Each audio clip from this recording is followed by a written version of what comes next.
Hello teacher, in this video I am going to explain the 5 topics that we already studied in the last 5 weeks.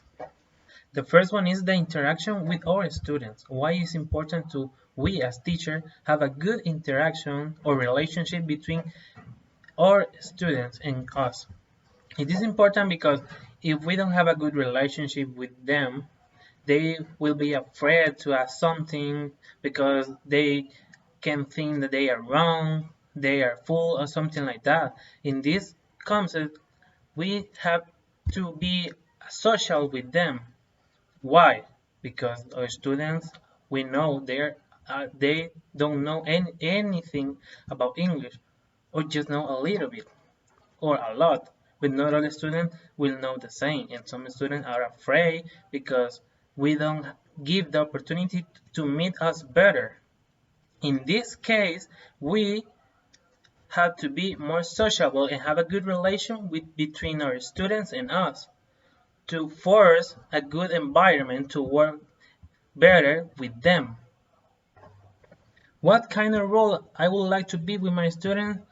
I be honest, I would like to be the good teacher, to have a good relation, play with them, prank with them. Not a lot, because I know if I prank with them a lot, that is a bad idea.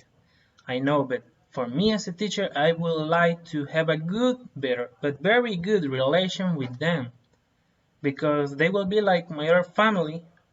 I don't know if it's the correct form to say that, but my students and me will have a good relation. Why? Because I like to work with students from the schools. The second topic is how to teach beginner students. In my case, I would like to teach beginner students starting with vocabulary. Why? Because they are beginners. Probably they don't have any vocabulary about English. And if they don't understand what I am saying or what the word means, they will don't have any idea about what I'm saying or what I'm explaining, and they will don't do the work. I know I can work in groups of 4, for example, but will not be the same because I know some students will work and the other no. But that is the best form because the students that know what I'm saying or what they have to do will help the others to understand better the topic and work too. But it is a little in trouble for me. I think that teacher be, teaching beginners it's hard. I know why, because they're beginners, they don't know anything, but they will learn if we teach in the best way, in the better form. For this, in my case, my opinion, I have to teach beginner students starting with vocabulary, simple words, readings, numbers, and all that. But for me, that is the way that I have to start to teach beginner students. I know it's hard, but I will do it.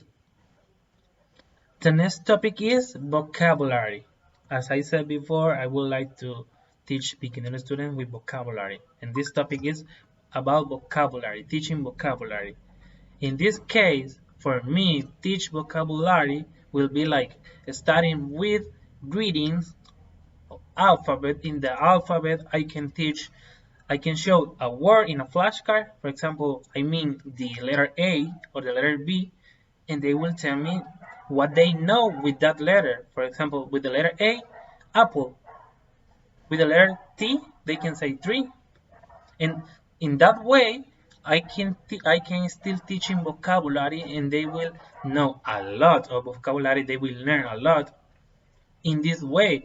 But if I start teaching something like, for example, a high level of vocabulary, they will have an idea. They will be like, no, I don't understand this. I don't care. I will don't do the homework. I don't care about this subject. They will be like that. So I don't want that.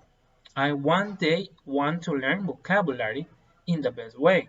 For this is my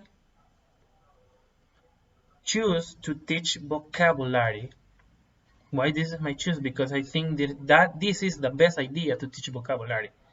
And for me, as a teacher, I will do that. teaching the alphabet, showing the letter, and tell me, hey, what do you know with this letter? As I said before, the A, apple, T, tree, or two, the numbers, greetings, and something like that. Also, I can teach with the parts of the house.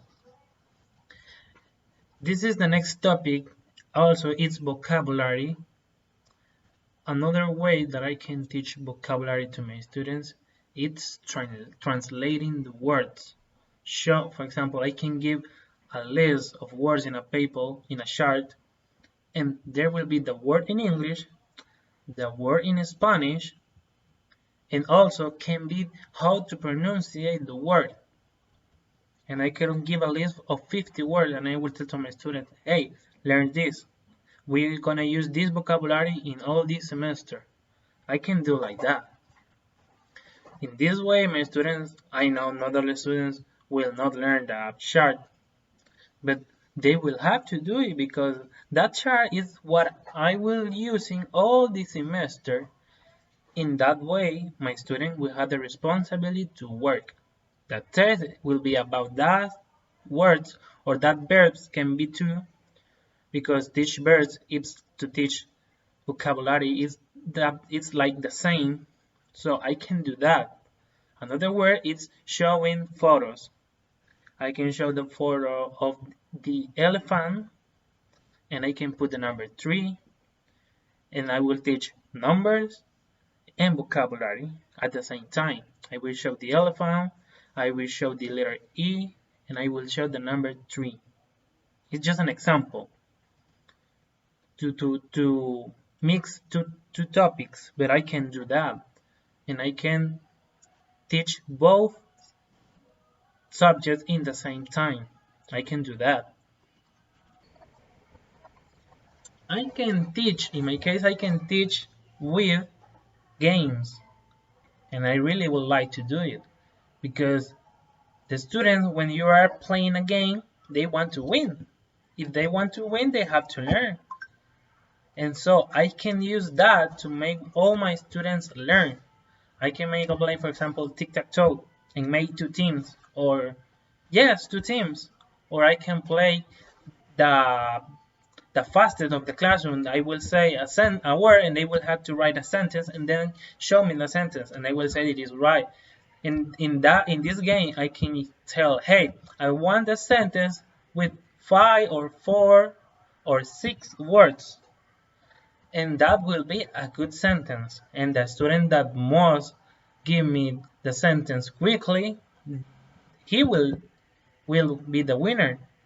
And for example, I can give a chocolate for the person that wins or the team that wins in the case that the game is in groups. But can I really teach with game?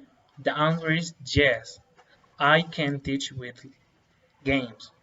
Why? Because it's better. My students feel motivated because they want to win, and also they will learn about that topic. Or for example, I can use to give feedback about the topic of the last week. I can do that. I can take one class to give feedback for 3 or 4 class pass. I can do that. In this case, my students will learn in the better way, will learn quickly, and they will feel motivated to learn.